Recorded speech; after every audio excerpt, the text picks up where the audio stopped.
Good morning, beloveds. The trick is to not be making a face when the camera goes live. Which I'm trying not to do, but sometimes I do. And then Facebook inevitably picks whatever silly face I'm making sometime in this video to use as the thumbnail. Yay for live streaming when we don't have complete control over it. Which is fine because, it is.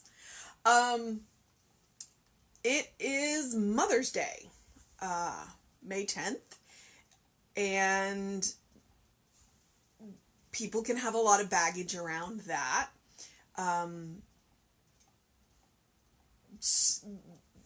Maybe you don't have a good relationship with your mother. Maybe your mother has passed on. Or maybe you have a fantastic relationship with your mother. Or one more, maybe you are not, I'm going to say you are not a mother in society's idea.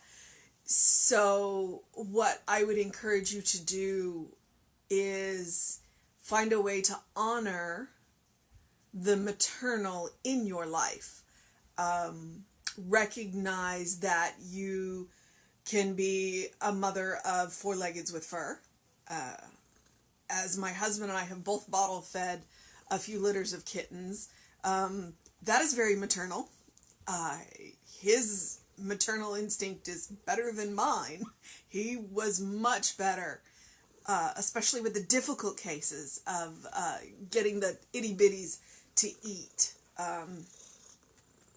So, it's in our relationship, he's a little more maternal than I am. You have also, there have been people in your life who aren't necessarily maternal all the time, but every now and again will just break out that maternal energy. I have three moms. I have a bio mom, and that means biological, sorry, that sounded weird, who I share a genetic code with and look a lot alike. The irony in my family is that I look like my mother and got my dad's personality, so there's that. But I also have, I call them my spirit moms, and some of you know them, Sharon and Ruth, both practitioners, are both my spirit moms. I'm right around the age of their children anyway, and they both call me their daughter. And they have this wonderful, loving, maternal instinct way of dealing with me. Not all the time. They still treat me like, a friend. So there has been this wonderful maternal energy. And then I myself have been kind of that, I like to say that I'm the favorite aunt, because I have had numerous young ladies come through my life, and probably some young men, but numerous young ladies who have called me mom, for me being there at a time when they needed a mother's voice and their mom wasn't available. And sometimes it's easier to talk to somebody that you're not biologically related to about things where we can give you a different perspective, and then encourage you to go talk to your mom.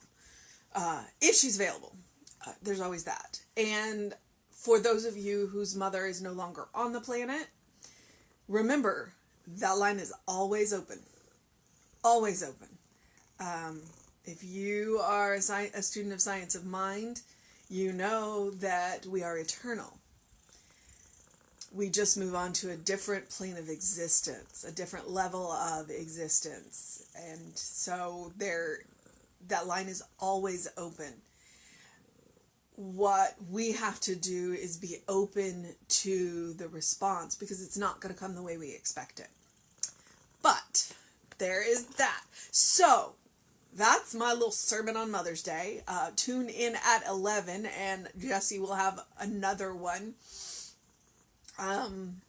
Because his theme, it's Mother's Day, and he knows it. And his mother was an amazing woman from all the stories that we've heard, and I look forward to hearing something new today. All right, but we are May 10th, and let's see what Ernest Holmes has to say, if I can read around my co-minister. All right, May 10th. We're still in the Psalms. We have... Oh, okay. We're in Psalm 18 again. Psalm 18:3. I will call upon the Lord who is worthy to be praised, and so shall I be saved from mine enemies. And Ernest has to say, good morning, Maggie. Well, I'm sure Ernest would say good morning, Maggie, too. Now and always I recognize that I live, move, and have my being in God. I am part of universal mind. I am one with universal substance.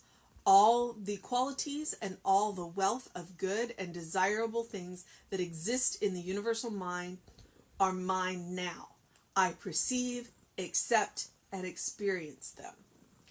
Daily, I accept more joy, more happiness, more of the good things of life.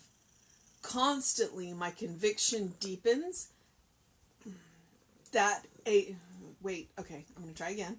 Constantly, my conviction deepens that a divine presence pervades my being, freeing me from loneliness and sadness.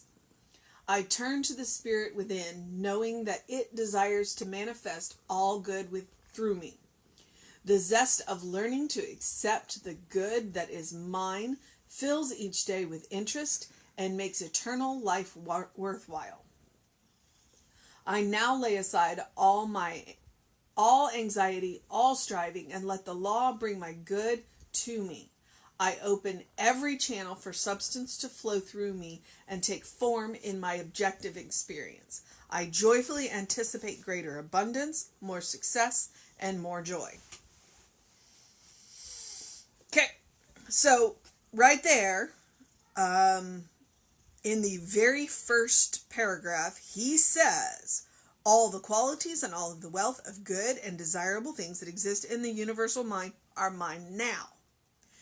So they belong to you, but then he follows up by saying, I perceive, accept, and experience them.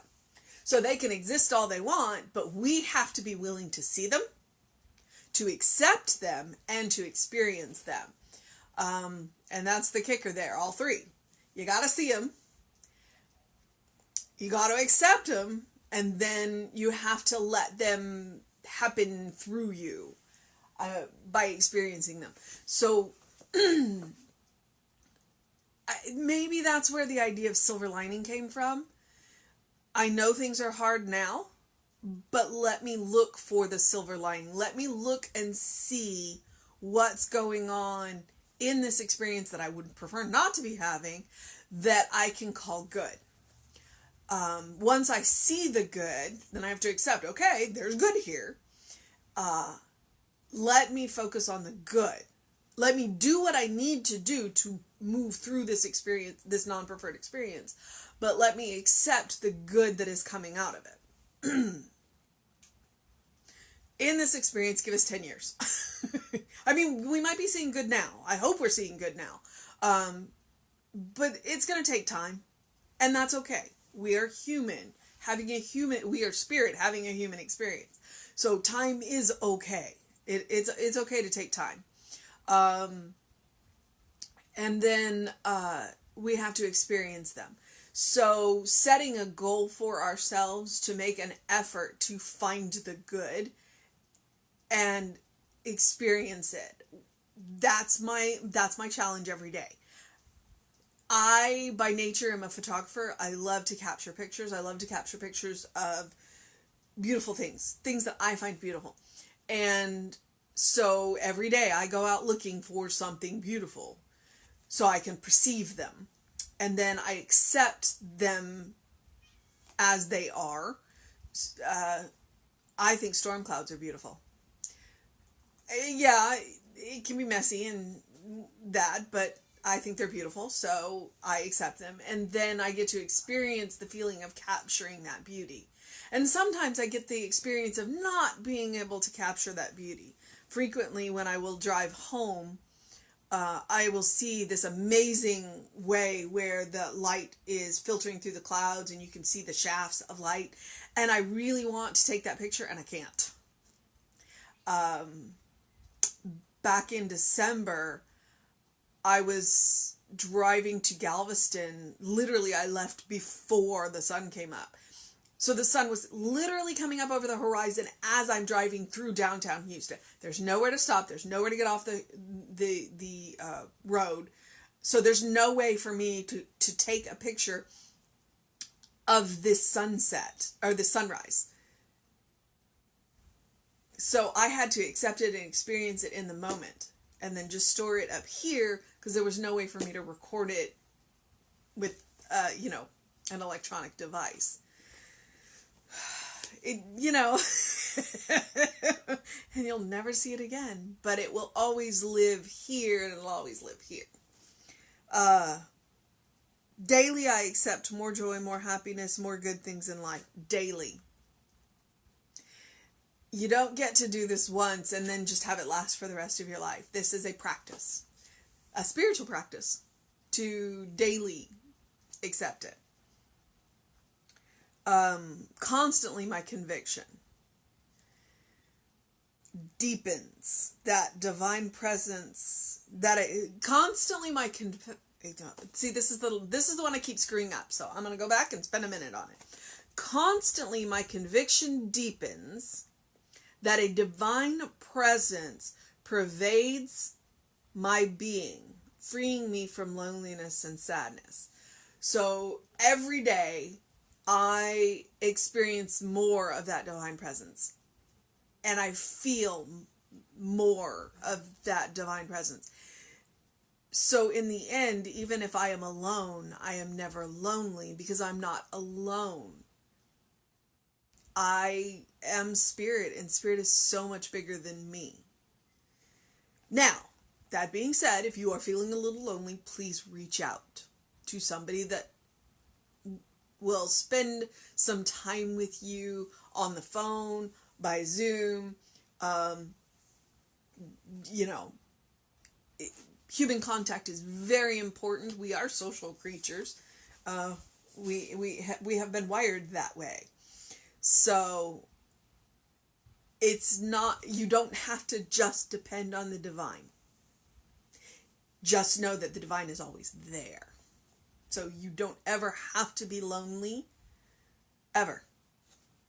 All right. I turn to spirit within, knowing that it desires to manifest all good through me. Now, spirit desires to manifest all good. And then he tacks on the little word, through me. God can do for you what God can do through you. Spirit can do for you what spirit can do through you. So, while we are opening to the divine presence within our being, then that allows that divine presence to manifest through us. And Ernest was definitely a lifelong student because he says, the zest of learning to accept the good that is mine fills each day with interest and makes eternal life worthwhile. If we're going to live forever, what better way to do than to learn? And as we are part of this divine everything, then we eventually have the ability to learn everything. I've always imagined heaven as a great big library, so that I can just read and maybe write forever. But that's my idea of heaven.